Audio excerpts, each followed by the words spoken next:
Assalamu alaikum. My name is Hassan Mila. I have qualified CSS 2021 and have been allocated in Police Service of Pakistan. Dear aspirants, जो आज का हमारा topic है वो US presidential elections.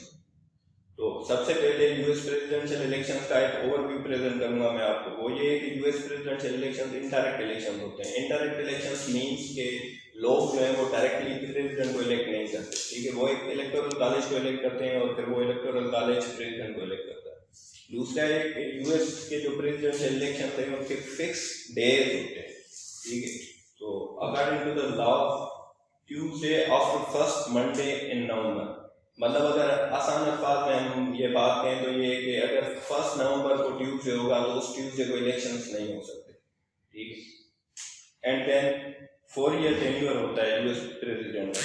उसके बाद जो यूएस प्रेसिडेंशियल इलेक्शंस का प्रोसीजर क्या है, I have divided it in 6 steps. The step 1 is constitutional requirements. Step 2 is caucuses and primaries. Step 3 is national convention. Step 4 is general elections. Step 5 is electoral college. And step 6 is what if no one wins majority. ठीक है, तो हम discuss करते हैं। Let's discuss the step 1. The step 1 is constitutional requirement. So according to the Article 2, Section 1 of the US Constitution, कि US जो भी presidential candidate होगा वो he or she should be a natural born US citizen, and the candidate should at least 35 years old and a US resident for at least 14 years and should not have served for more than 1 term. ये 22nd amendment में हुआ था कि 1 term से ज्यादा सर्व नहीं कर सकता। सो टेक्निकली 2 टर्म्स के लिए यूएस प्रेसिडेंट सर्व कर सकता है। इट मींस के 8 इयर्स, लेकिन technically US president can serve for 10 years. So find out how. Step 2 is caucuses and primaries.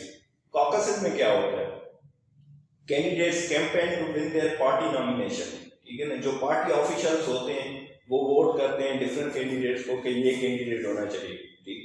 तो 2 मेजर पार्टी में रिपब्लिकन एंड डेमोक्रेट्स, ठीक है। तो उनके पार्टी ऑफिशियल्स एक कैंडिडेट को नॉमिनेट करेंगे। जो भी कैंडिडेट जीतेगा फिर मतलब जो है स्टेट में स्टेट वाइज प्राइमरीज होती हैं तो उसमें इलेक्शंस होंगे, तो उसे बोलते हैं हम जनरली हम इन दोनों को मिला के प्राइमरीज बोलते हैं। लेकिन प्राइमरीज में ये होता है कि एक स्टेट में जो भी पार्टी मेंबर्स हैं, मतलब फॉर एग्जांपल डेमोक्रेट्स हैं या रिपब्लिकन हैं, वो जो है ना उनको वोट करते हैं, ठीक। उसके बाद the next step is national convention. National convention में क्या होता है, parties hold national convention to select presidential nominee, ठीक। When parties select their presidential nominee, the president select is running mate as the vice president. I am using the word has because कोई भी female अब तक जो है US president नहीं बनने दे सकता।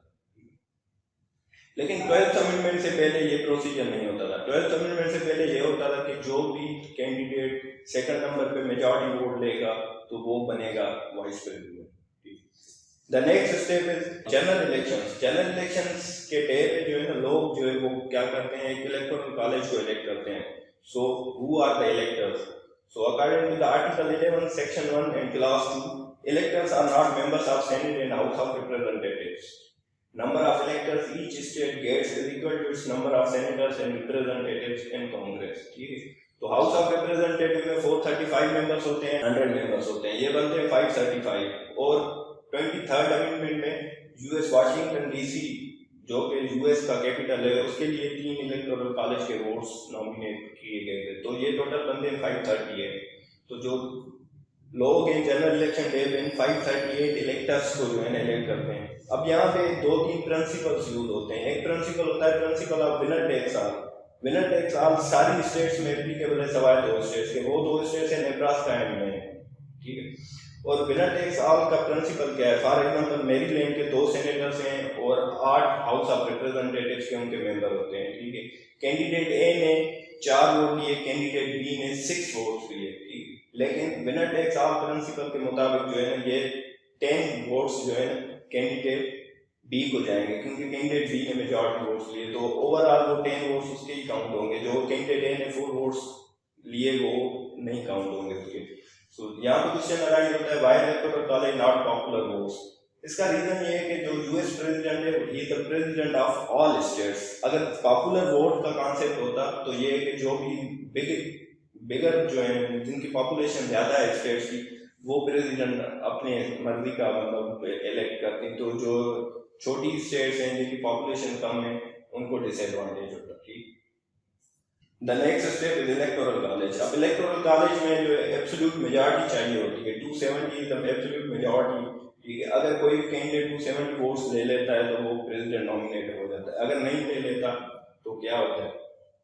अब जो है ये एब्सोल्यूट मेजॉरिटी वोट्स काउंटेड होते हैं सेकंड वेडनेसडे इन दिसंबर। ठीक है, जो इलेक्टर्स होते हैं वो मीट करते हैं अपने स्टेट में और अपने वोट कास्ट करते हैं। ठीक, उसके बाद it is not mandatory for electors to vote for the candidate according to the results of popular votes in their state. अब ये भी एक रीजन है कि मतलब इलेक्टर्स जिनको चाहें वो जो है ना मतलब उस कैंडिडेट को वोट कर सकते हैं। फॉर एग्जाम्पल हिलरी क्लिंटन ने ज़्यादा पॉपुलर वोट्स लिए थे, ठीक है, लेकिन फिर भी इलेक्टर्स ने जो है ना प्रेसिडेंट ट्रम्प को जो है एज अ प्रेसिडेंट इलेक्ट किया था। तो it does not depend on the popular votes.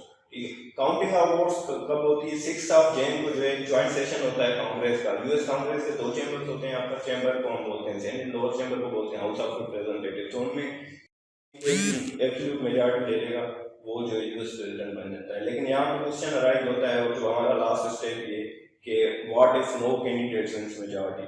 तो जब कोई भी कैंडिडेट मेजॉरिटी विन नहीं करता तो according to the 12th amendment जो हाउस ऑफ रिप्रेजेंटेटिव है वो इलेक्ट करेगा प्रेसिडेंट को और सेनेट जो है वो वाइस प्रेसिडेंट को इलेक्ट करेगी। लेकिन 12th अमेंडमेंट ये भी कहती है कि अगर जो हाउस ऑफ रिप्रेजेंटेटिव है वो 4 मार्च तक अगर प्रेसिडेंट को इलेक्ट नहीं कर रहे तो जो है ना फिर जो वाइस प्रेसिडेंट होगा वो सर्व करेगा एज अ प्रेसिडेंट। इसमें क्या होता है, जो हाउस ऑफ रिप्रेजेंटेटिव के वैसे 435 मेंबर्स हैं ना, लेकिन वो 435 मेंबर्स नहीं काउंट होते। उसमें जो है हर स्टेट का एक वोट काउंट होता है, मतलब 50 स्टेट्स हैं तो 50 वोट्स काउंट होते हैं।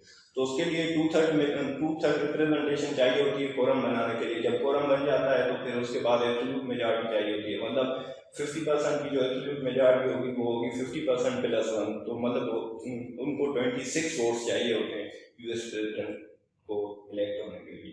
That's all.